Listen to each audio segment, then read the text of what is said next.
Magandang umaga mga boss, welcome sa ating channel. Ngayong araw na to, nandito tayo ngayon sa bahay ng ating mga manok. Meron tayong 5 tips kung paano mag-alaga ng ating mga manok. Mga boss, ang pag-aalaga ng mga manok, merong 5 sekreto yan na dapat natin talagang tatandaan. Unang-una sa lahat, ang pag-aalaga ng manok, dapat alamin mo muna kung ano ang gusto mong lahi. So number 1, tamang lahi. Alamin mo muna kung ano gusto mong alagaan, native chicken ba? O yung ating mga layer chicken? O yung ating mga pansabong? O yung ating mga heritage chicken? Sa akin mga boss, yung pinili ko is mga Rhode Island Red. Kasi gusto ko ang breed na to kasi aside sa malaki siya, dual purpose kasi itong manok na to mga boss. Good to sa meat, sa karne at saka sa itlog. Magaling din sila pagdating sa pag-survive ng mga sakit. Hindi basta-basta nagkakasakit to mga boss, matibay to sila sa init. Basta palaging may tubig lang. Ang pangalawa is tamang pagkain. Tamang pagkain mga boss, dapat natin malaman na kahit anong ganda ng breeding na pinili mo, kung hindi namang tama ang pagkain mo, useless yun. Bakit? Halimbawa, itong ating mga Rhode Island Red, kailangan alamin mo, isa na doon, kung ilang grams ba yung dapat kainin ng bawat isa, at saka kung anong klaseng feeds ang kakainin nila. Halimbawa, papakainin mo ito sila ng mga ano lang, sabihin nating mga palay lang, saka damo, ganyan. Hindi mo talaga makukuha yung desired na bigat ng ating mga Rhode Island Red. So kailangan pakainin sila ng tamang feeds.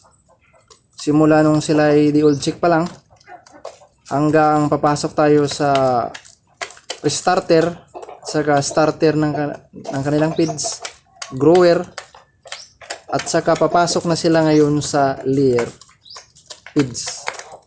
Kailangan alamin mo kung anong klaseng, marami kasing brand ng feeds. Alamin mo kung anong gusto mo. Pangatlo mga boss, dapat mayroon tayong tamang pabahay.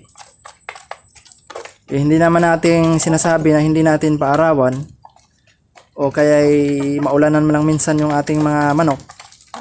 Ang purpose kasi ng pabahay mga boss, sa panahon na sumobra yung klima. Halimbawa, mayroong malakas na ulan, bagyo, malakas na hangin, at saka matinding init ng araw. Kasi pag dumanas ng matinding init yung ating mga manok mga boss, babad sila sa init. Ang mangyayari, may stress sila. So yung mga layer chicken natin, maapektuhan yung kanilang pangitlog. Minsan mapuputol yun. At saka minsan, hindi na nangingitlog muna. So malaking factor yun mga boss. Kailangan mayroon tayong magandang pabahay. Sa pabahay, mayroong parts dyan mga boss.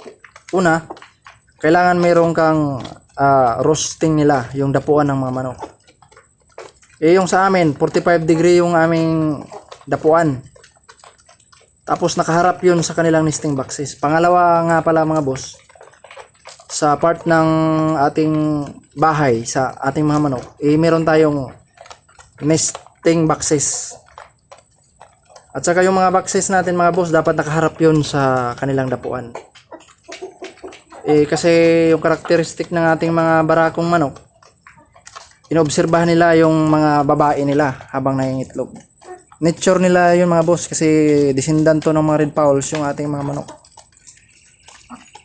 Pangapat, kailangan tamang pag-alaga. Kailangan talaga mga boss na alagaan yung ating mga manok. Pagtuunan natin yan ng pansin, hindi yung bibigyan mo lang sila ng pagkain, aalis ka. Bigyan mo sila ng tubig, aalis ka, hindi mo chine-check yung tubigan nila kung may panis na bang natitirang tubig o yung pakainan nila may mga panis ba na mga feeds na natira. Alisin mo yon. Ganyan, bigyan mo ng pagmamahal ang ating mga manok, mga boss. At sa kahit na anong hayop yan, dapat i-apply talaga ang tamang pag-alaga ng ating mga hayop. Alagaan natin yan. Bigyan natin yan ng time, kasama na yun sa ating daily routine. Panglima mga boss, last. Bago yun mga boss, sa ating mga bagong nanonood, paki-subscribe sa ating channel at saka paki-hit na rin yung notification bell para ma-update ka sa mga bagong video na ipopost namin. Kung mayroon din kayong mga suggestion mga boss, mag-comment na lang kayo sa baba.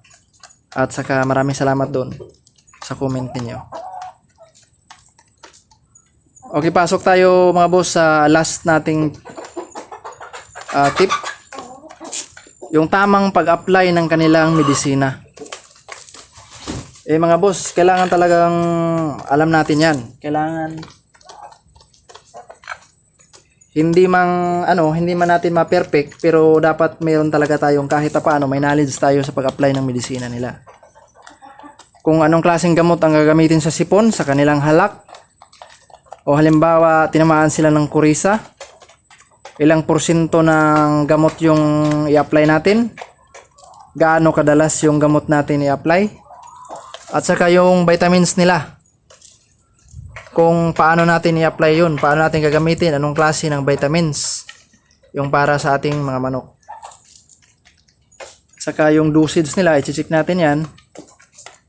Yung tamang pag-deworm, yung gagamitin natin sa kanilang papaligo nila.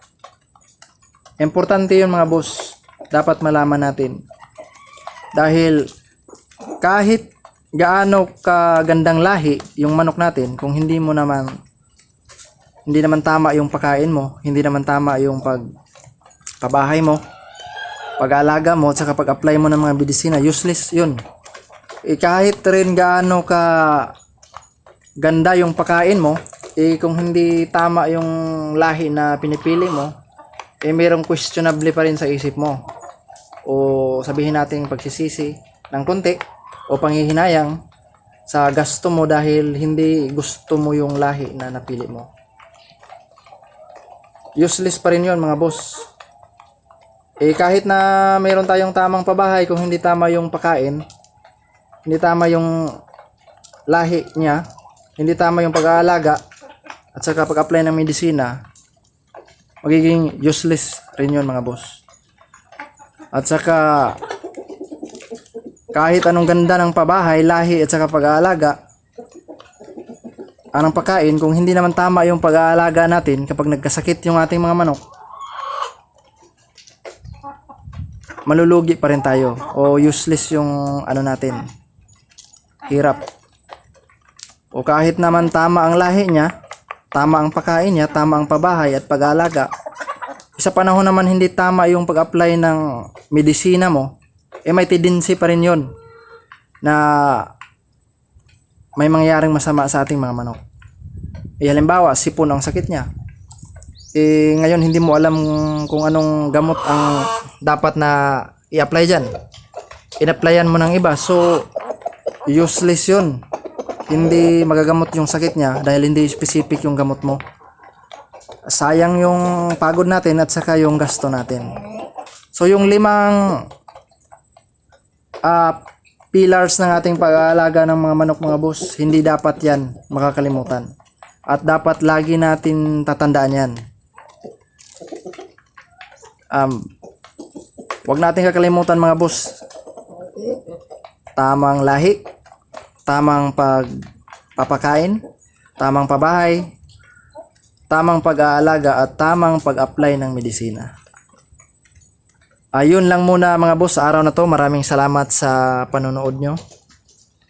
At sana may nakuha tayong kaunting knowledge at magiging blessing yun sa atin. Maraming salamat at God bless.